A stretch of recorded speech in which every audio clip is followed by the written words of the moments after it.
Você já atendeu algum paciente com BRU no pronto-socorro? Afinal, o que é BRU? BRU vem da sigla Brief, Resolve, Unexplained Events, que nada mais é do que um evento breve, resolvido, de resolução espontânea, sem explicação lógica.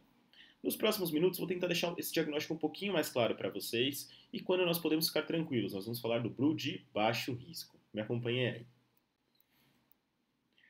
BRU, antigamente, era conhecido como AUT, que era uma sigla para morte súbita aparente. Mas desde 2016, nesse artigo aqui do Pediatrics, que a minha aula foi baseada, mudou-se essa nomenclatura, né? Veio essa nomenclatura do BRU.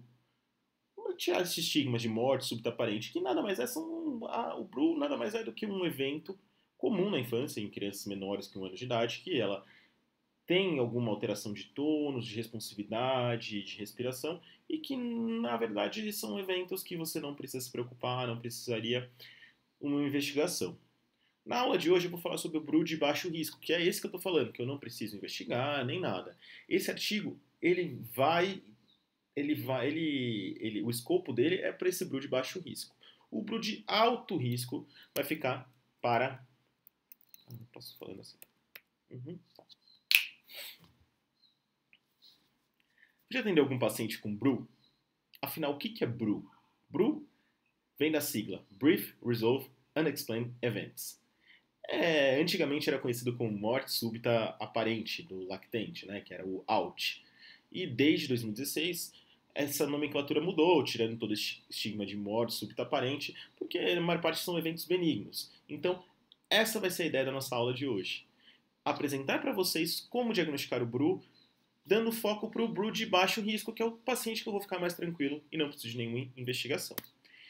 Toda a aula foi baseada nesse artigo de 2016 do Pediatrics, que eu vou deixar nas referências nos comentários para vocês acessarem depois e baixarem, que ele fala do BRU de baixo risco. O BRU de alto risco vai ficar para uma próxima oportunidade. Então, a primeira coisa, como eu faço o diagnóstico de BRU? A criança, para ter um BRU, tem que ser criança menor de 1 ano de idade.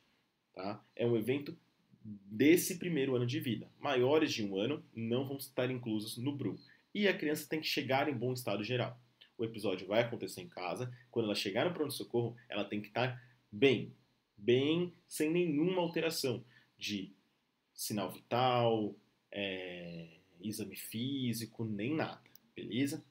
Você tirando a história, tem que ter pelo menos um dessas 4 coisas descritas pelos pais. Ou cianose ou palidez, né, alteração de coloração, alteração de tônus, e aqui pode ser tanto hipertonia quanto hipotonia, alguma alteração respiratória ou alteração de responsividade.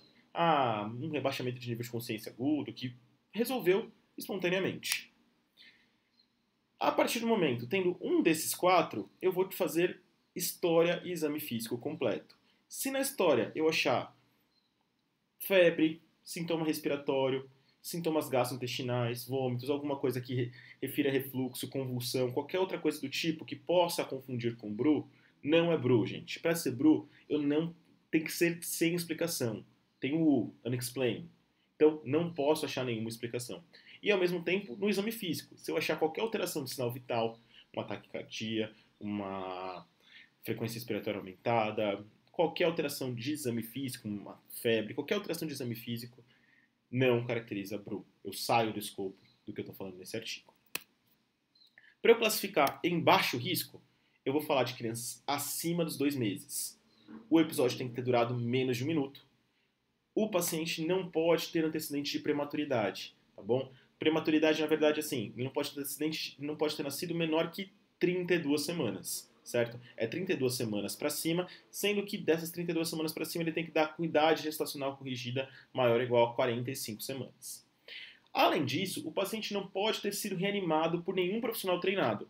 Se os pais chegarem falando, a gente fez uma massagenzinha, fez uma manobra de desengasgo, aspirou, sugou o nariz, alguma coisa assim do tipo, isso não é considerado como uma reanimação por profissional treinado. Agora, tinha alguém que sabia fazer reanimação, falou que a criança estava parada ou estava engasgada e fez manobras de desobstrução, aí você não vai caracterizar como BRU, certo? Vai pensar nos outros diagnósticos diferenciais, que aí vai entrar refluxo, vai entrar, às vezes, uma epilepsia, parada cardiorrespiratória, uma obstrução de via aérea superior por corpo estranho, e aí você vai tirar a história e vai tentar achar na história, tá bom? Quando eu estou falando de baixo risco, tem que ter essas 4 coisas. Tem que ser criança acima de 2 meses, menos que 1 minuto, sem esse histórico de prematuridade e não pode ter sido reanimado por profissional treinado e tem que ser o primeiro episódio. Quando a criança tem mais de um episódio, eu não vou chamar de baixo risco, vou chamar de alto risco e vai ficar para outra aula que a gente vai ter que falar que esse paciente não vai ser liberado de cara, não vai ter que ficar uma observação breve e depois vai para casa. Ele tem que ser investigado, tá bom? BRU de alto risco tem que ser investigado. A gente pode fazer outra aula para falar sobre isso, mas na de hoje estou falando do de baixo risco. O que é recomendado para o BRU de baixo risco? Orientar para os pais sobre o que é, explicar para eles o que é o BRU, para eles tranquilizá-los, certo? E orientar sinais de alerta. Teve de novo episódio, começou com sinais de convulsão, está tendo muitas regurgitações, algo pensando no refluxo, alguma coisa do tipo, tem que voltar a procurar o serviço de saúde, certo? A gente também pode oferecer recursos em BLS, treinar os pais, como reanimar, manobras de obstrução, pode oferecer isso para eles, porque se repetir alguma coisa assim do tipo, e na verdade não for um BRU, for alguma outra coisa, o pai já está treinado, certo? Além disso, o que podemos considerar fazer no pronto-socorro?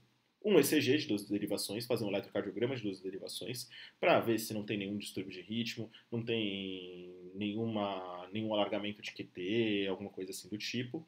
E podemos manter o paciente algumas horas no pronto-socorro.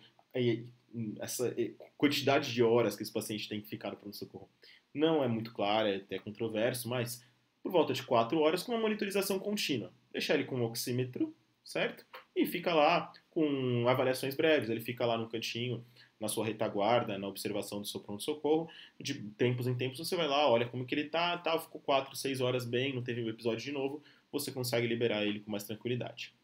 Pode considerar fazer teste para pertussis, principalmente em mães não imunizadas. Se a mãe não tomou a vacina para coqueluche, né, a DTPA, na gestação, podemos considerar fazer esse teste no paciente que entra como diferencial coqueluche, entra como diferencial de BRU, beleza?